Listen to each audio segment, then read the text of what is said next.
Baik, assalamualaikum warahmatullahi wabarakatuh. Alhamdulillahirabbil alamin. Shalatu wassalamu ala asrofil anbiya wal mursalin, Sayyidina Muhammadin wa ala alihi wa sahbihi ajmain.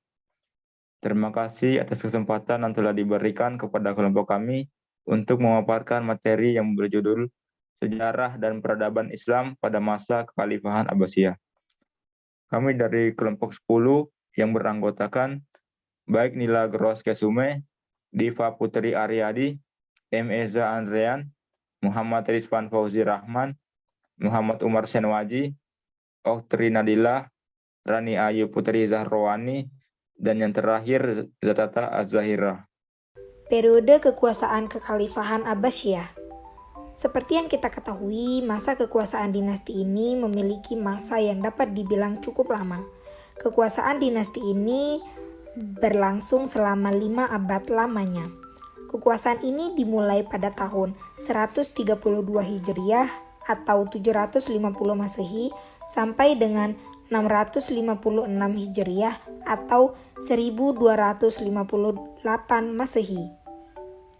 Dalam kekuasaannya, dinasti ini dibagi menjadi beberapa periode, yaitu periode Revolusi Abbasiyah, yang kedua periode masa pemerintahan atau puncak keemasan, dan yang ketiga adalah jatuhnya Kekhalifahan Abbasiyah. Pada masa revolusi, di mana periode ini adalah Kekhalifahan Abbasiyah berusaha untuk menggulingkan Kekhalifahan Umayyah. Untuk masa puncak atau keemasan, masa ini masa di mana Abbasiyah menerapkan pola pemerintahan yang berbeda-beda. Dan periode yang terakhir yaitu jatuhnya Kekhalifahan Abbasiyah, yaitu jatuhnya periode ini yang disebabkan oleh banyak faktor seperti persaingan antar bangsa, perang salib, bahkan kemerosotan ekonomi hingga serangan bangsa Mongol. Masa-masa kejayaan Kekhalifahan Abbasiyah. Kekhalifahan Abbasiyah menerapkan pola pemerintahan yang berbeda-beda sesuai perubahan politik, sosial, dan budaya. Pada periode pertama, pemerintahan Kekhalifahan Abbasiyah mencapai masa kejayaannya.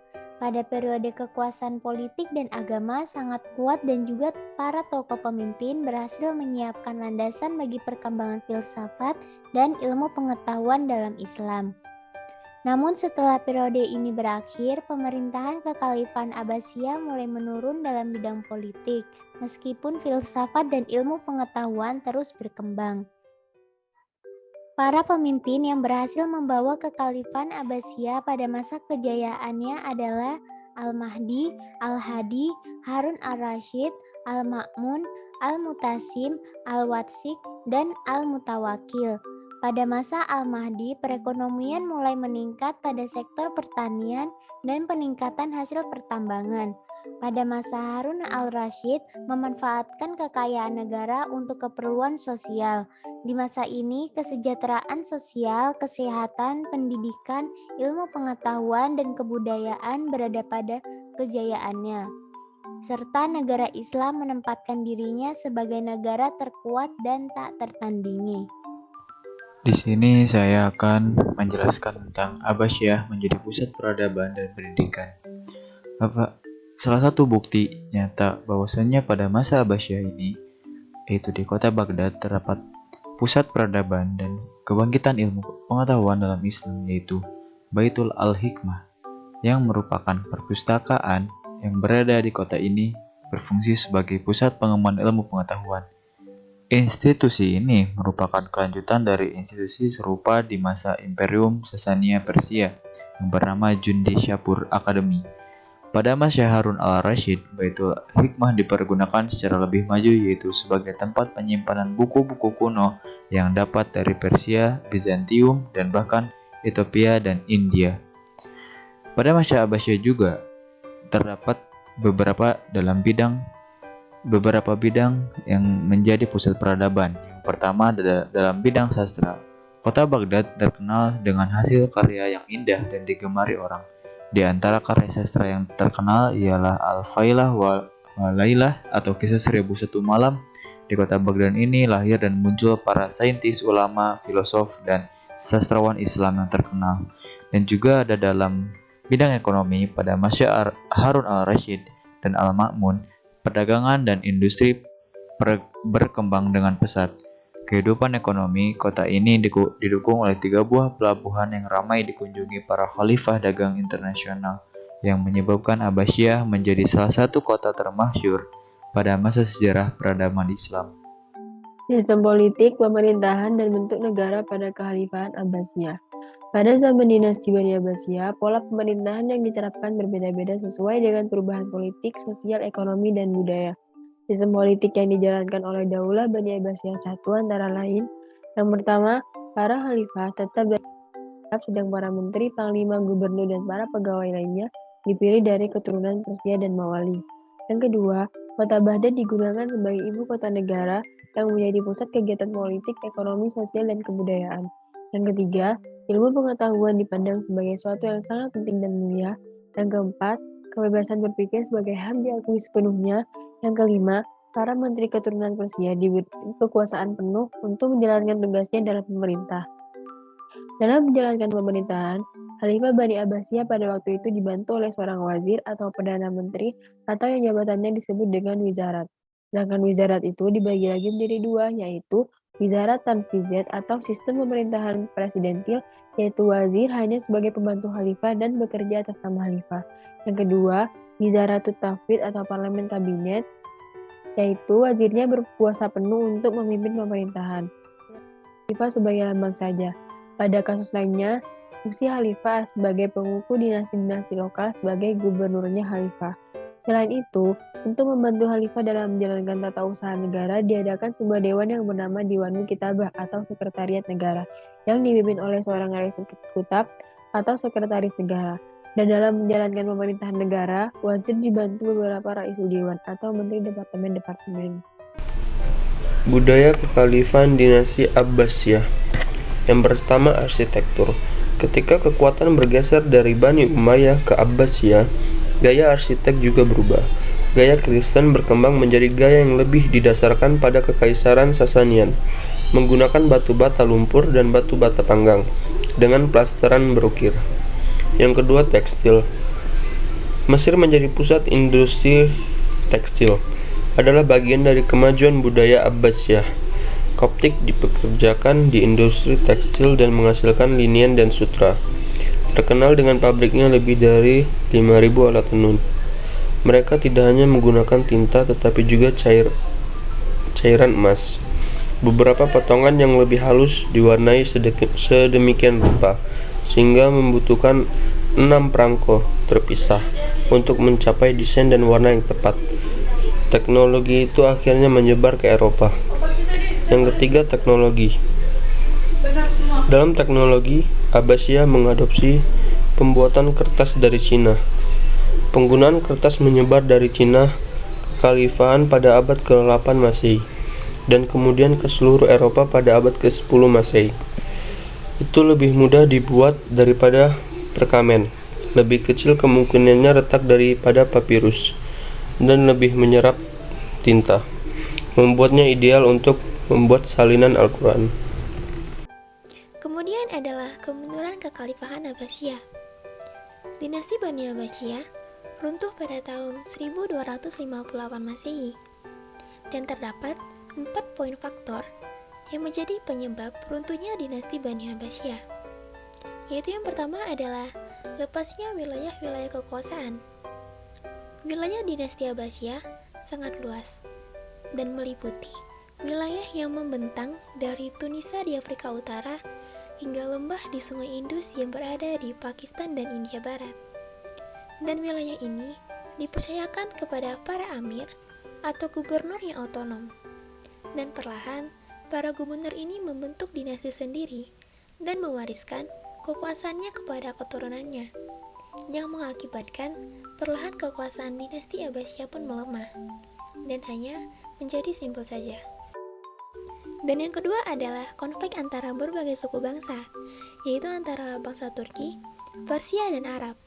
Bangsa Arab merupakan bangsa yang dominan dalam politik, dan sementara bangsa Persia terdiri dari para birokrat dan ilmuwan. Pertentangan ini ditambah dengan kehadiran bangsa Turki yang bermigrasi dari Asia Tengah dan pertama diperkerjakan sebagai prajurit tentara.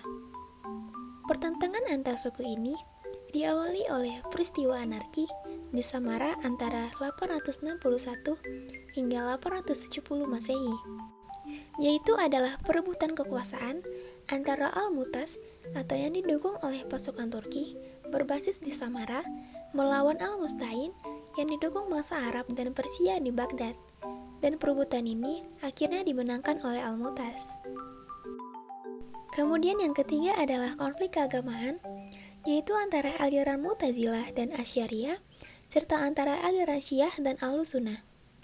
Pertentangan sengit yang berujung pemberontakan ini terjadi akibat aliran Syiah yang menganggap garis keturunan Ali bin Abi Thalib atau menantu dan keponakan Nabi Muhammad SAW sebagai pemimpin sah umat Islam dan bukan dinasti Abbasiyah yang merupakan keturunan Abbas atau paman Nabi Muhammad SAW.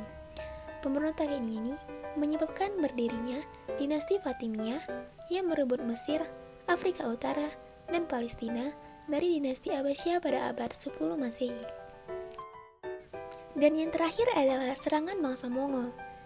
Dinasti Bani Abbasiyah di Baghdad akhirnya jatuh setelah serangan dan penaklukan kota Baghdad pada 29 Januari hingga 10 Februari 1258 Masehi. Dan oleh Mongol yang dipimpin oleh Hulagu Khan, saudara dari Kangan atau pemimpin besar Kekaisaran Mongol. Dan serangan ini dikarenakan Mongol ingin memperluas kekuasaannya ke Mesopotamia atau Irak setelah sebelumnya menguasai Iran dan Asia Tengah. Dengan takluknya Baghdad, pasukan Mongol mengeksekusi khalifah terakhir dinasti Abbasiyah di Baghdad, yaitu Al-Musta'in, dan membantai banyak penduduk kota Baghdad. Pengepungan itu dianggap menandai berakhirnya zaman keemasan Islam pada masa itu. Selanjutnya yaitu dinasti separatis dan penerusnya. Kekhalifahan Abbasiyah berbeda dari yang lain dalam hal itu tidak memiliki batas dan luas yang sama dengan Islam. Khususnya di sebelah barat kekhalifahan, ada beberapa kekhalifahan yang lebih kecil yang ada dalam kedamaian relatif dengan mereka. Daftar ini mewakili suksesi dinasti-dinasti Islam yang muncul dari Kekaisaran Abbasiyah yang retak oleh lokasi geografis umum mereka. Yang pertama yaitu Tohiriyah di Khurasan, Persia pada 820 sampai 870 Masehi. Pada masa Khalifah Al-Ma'mun terdapat jenderal yang bermata satu yakni Tahir ibnu Al-Husain dari Khurasan yang secara gemilang berhasil mengalahkan bala tentara Al-Amin. Yang kedua yaitu Safariyah di Fars, Persia pada 868 sampai 901 Masehi. Dinasti ini didirikan oleh Yakub ibnu Al-Laits al-Safar yang suka merampok dan menjadi kegemarannya, dia berhasil memperluas wilayahnya hampir ke seluruh Persia dan di kawasan pinggiran India. Yang terakhir yaitu Samaniyah di Transoxania pada 873 sampai 998 Masehi. Pendiri dinasti ini adalah Nas ibnu Ahmad dan dia seorang yang menganut ajaran Zoroaster dari Balkh. Dinasti ini berhasil memperluas wilayah antara Bukhara, Samarkand, Tabaristan, dan Karman. Dinasti ini yang berhasil menaklukkan dinasti Safaria. Dinasti yang mengklaim keturunan dari Bani Abbasiyah. Beberapa dinasti telah mengklaim keturunan dari mereka, mengklaim afiliasi dengan status Sayyid atau Syarif. Beberapa anggota keluarga dinasti Abbasiyah yang masih hidup dipimpin oleh yang tertua di antara mereka, yaitu Ismail kedua putra Hamzah, putra Ahmed, putra Muhammad, yang bermigrasi ke Iran Selatan, di desa Kon dan kemudian ke Bastak. Dinasti yang mengklaim keturunan dari Bani Abbasiyah yang pertama dari penguasa terakhir negara Pangeran Bahawalpur India, Pakistan dan anak benua. Dia adalah seorang Arab dari Abbasiyah dan seorang penakluk. Yang kedua dari dinasti Wadai Empire, mengklaim keturunan dari seorang pria bernama Salih bin Abdullah bin Abbas. Ayahnya adalah Abdullah. yang merupakan seorang pangeran Abbasiyah yang melarikan diri dari Baghdad ke Hijaz setelah invasi Mongol. Yang ketiga, dari Khanat Bastak, yaitu Syekh Muhammad Khan Bastaki, adalah penguasa Bastasi Abbasid. Penguasa Abbasiyah terakhir dari Bastak dan Jahangariyah adalah Muhammad A'zam Khan Bani Abbasiyah, putra Muhammad Reza Khan, Satfat al-Mamalek.